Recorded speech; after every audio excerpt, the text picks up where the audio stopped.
आप सबों का इस चैनल बायोट्वीट पर स्वागत है।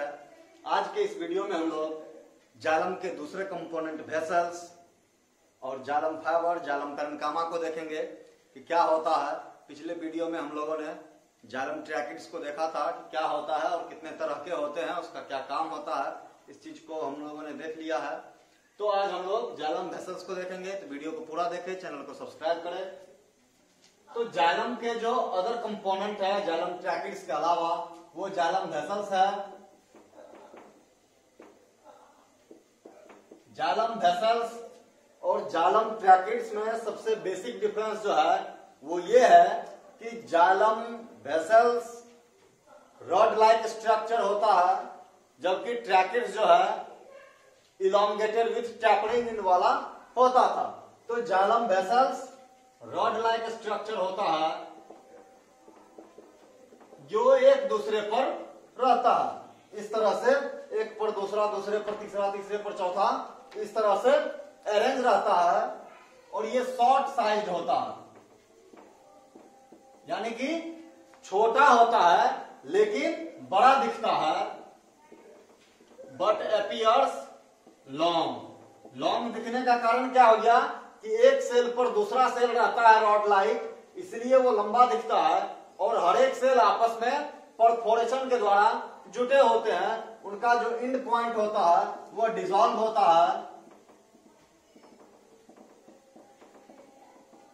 एंड पॉइंट डिसॉल्व होता है।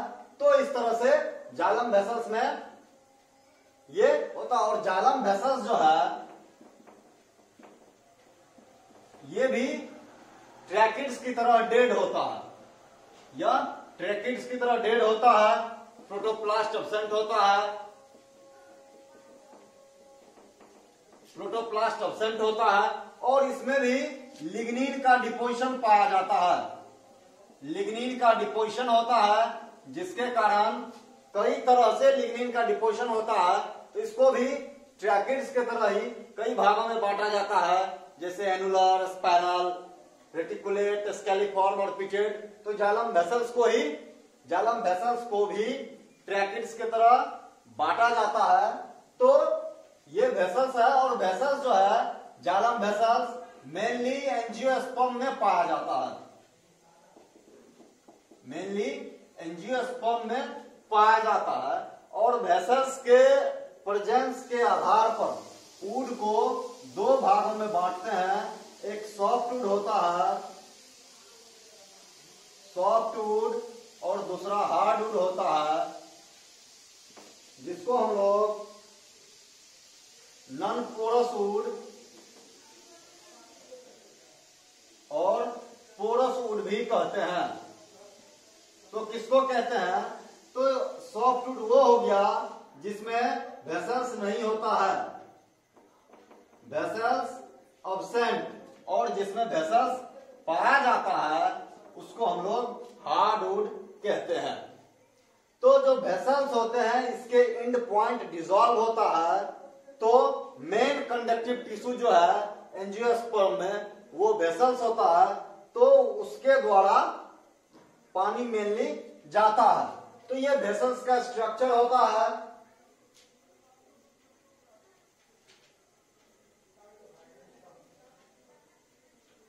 तो ये लिग्निन के डिपोजिशन के आधार पर ट्रैकिड्स की तरह ही बांटते हैं। और बस वेसल्स इस तरह से होता है, वेसल्स चौड़ा होता है, साइज छोटा होता है, और हाईली डिपोजिशन होता है लिग्निन का इसके वॉल पर। और फिर दूसरा जो वेसल्स होगा वो इस तरह से जुटा होगा। तो दोनों का वॉल जो है यहाँ डिसॉल्व होता है, तो पानी ट्रांसफर होता है। तो इस तरह से वेसल्स अरेंज रहता है, जिसके कारण वो लंबा दिखता है। तीसरा कंपोनेंट है जालम फाइबर। वह भी एक डेड सेल होता है। और जालम फाइबर एक्चुअली में स्क्लेरेनकाइमेटस सेल होता है, जो स्क्लेरेनकाइमा की तरह ही दिखता है। जालम फाइबर एक्चुअली में स्क्लेरेनकाइमा ही होता है। जालम फाइबर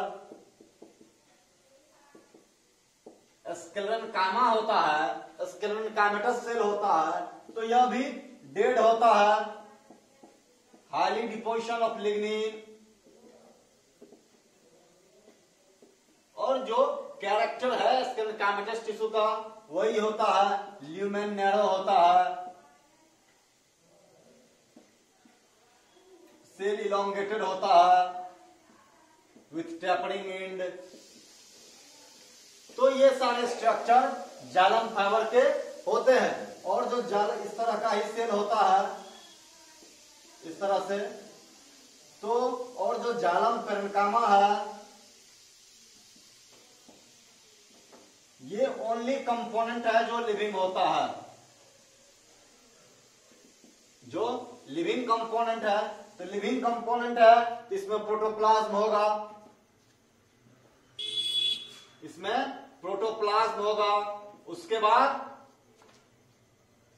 सेल वॉल जो है वह सेलुलोज का बना होगा।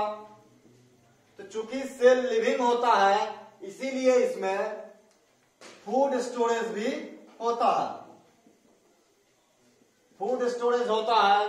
इसके अलावा ये लेटरल कंडक्शन में मदद करता है, लेटरल कंडक्शन ऑफ वाटर में ये मदद करता है। लेटरल कंडक्शन का मतलब हो गया साइड से कंडक्शन होना, साइड वार्ड कंडक्शन जो होता है। तो पेरेन्कामेटस सेल लंबा लंबा होता है, यह भी जो साइड में रहता है। तो ये पेरेन्कामा के द्वारा भी कंडक्शन का काम होता है। और केवल ये कंपोनेंट यही है जो लिविंग कंपोनेंट होता है। तो ये लेटरल कंडक्शन में मदद करता है। तो अब हम लोग देखेंगे इसमें एक चीज होता है जिसको हम लोग परफोरेशन प्लेट कहते हैं। इसको हम लोग परफोरेशन प्लेट कहते हैं। परफोरेशन प्लेट ये क्या होता है? परफोरेशन प्लेट हो गया, इसे समझिए कि जो दो वेसल्स होता है, तो जो दो वेसल्स का एंड पॉइंट है, तो उस दोनों एंड पॉइंट पर परफोरेशन किस तरह का होता है, उसी को हम लोग वहां जो एंड पॉइंट होता है उसका वो परफोरेशन प्लेट कहलाता है। और वहां पर परफोरेशन किस तरह का होता है इसके आधार पर हम लोग परफोरेशन प्लेट को बांटते हैं। तो कुछ सिंपल परफोरेशन प्लेट होता है, सिंपल परफोरेशन प्लेट होता है।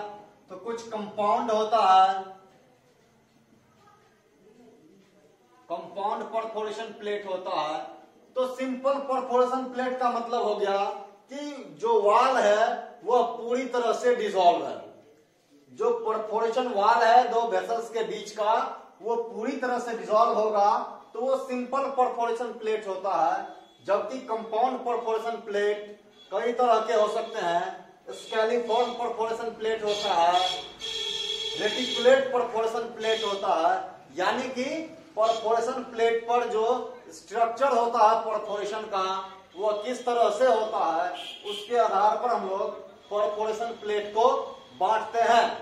तो इस तरह से जालम का स्ट्रक्चर होता है, जालम ट्रैकेट्स, जालम वेसल्स, जालम फाइबर और जालम पेरेन्कामा। और ये परफोरेशन प्लेट होता है जो दो जालम वेसल सेल के बीच में पाया जाता है। नेक्स्ट वीडियो में हम लोग देखेंगे कि जालम कितने तरह के होते हैं और किस आधार पर अलग अलग आधार पर अलग अलग भागों में जालम को बांटा जाता है, तो वो हम लोग देखेंगे। तो चैनल को सब्सक्राइब जरूर करें, वीडियो को लाइक करें एंड शेयर करें। Thank you.